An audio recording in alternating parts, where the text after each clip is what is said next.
Well, we're here tonight to look at a very different kind of subject to the usual IOD fair, and that's advertising, the creative industries. Now, our guest tonight is Sir John Hegarty, who is truly a legend of British and indeed of world advertising, who's been responsible for some of the greatest campaigns over the last 4 decades and has just published a book about creativity.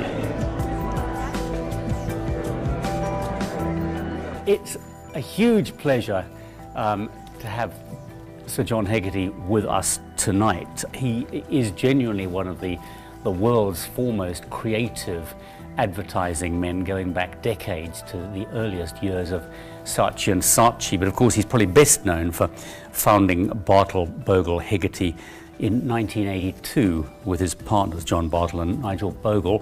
The agency has gone from strength to strength, been much talked about, and he has won many awards over the decades. So John, welcome, over to you. Thank you very much. Well, wonderful to be here. I've never actually been into this building. I've driven past it about 1 million times, never been into it. The thing that struck me as I walked in, and even in this room, you kind of think the people who built this really believed in big. So I think there's a bit of a lesson here for all of us, actually. Think big, don't think small. Too many businesses think small. They don't have any ambition. This building seems to me full of ambition. There is a debate out there. Is the age of unlimited growth over? What are we going to do about it? What's going to happen? Should we be getting used to this? And I'm standing here trying to get businesses to understand the employment of creativity, taking creativity into your business, getting you to think about how you could look and think about your products is one of the ways out of this conundrum. One of the things that creativity is, what it does, is it takes a number of known assets and reassembles them in a way that stimulates our imagination.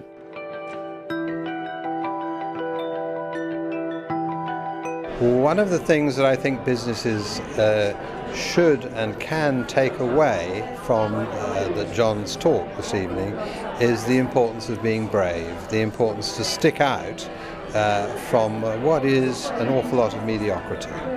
What else can I do to protect myself, to protect my creativity? Because I know that it's going to be copied. What I would be inclined to do, if I was you, is to want to have an idea behind the products you're saying, an idea that is disruptive, and then communicate that in a very, very distinctive way. If you think back, what are the advertising campaigns that you weren't responsible for that you perhaps wish you had been responsible for? How long have you got? The one thing I've taken away from this evening that is, as a creative team, it's great to have friction between you because it just helps you bounce ideas off each other and grow more, and we're a creative team and that's something really interesting. Coming up with an idea, a profound idea, is really, really very difficult. And in coming up with an idea, you want an element of friction. And if you look at, great writing partnerships, be it in music or whatever, they tend to be people who are sort of opposites in some shape or form. And that opposite creates a friction which generates ideas. It's always interesting to hear what the creative industries are doing. There's a famous quote in our industry which is 50% of my advertising is wasted, nobody can tell me which 50%, which actually is probably the most stupid thing ever said about advertising, because the man whoever said it, didn't understand the value of preaching to the masses.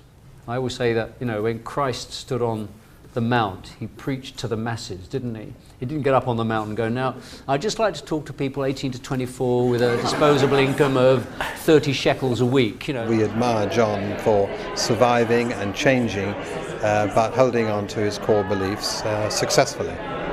How much of your time is spent persuading management teams to buy the great idea over the good idea and persuading them to be perhaps braver than they would like? The art of selling is now much harder to do in this global world. And getting people to agree on something, fine, okay. And that's why we end up with these meaningless pieces of communication that don't touch anybody. I think that's the great problem. Too much technology, not enough idea. Thank you all very much. Thank you very much.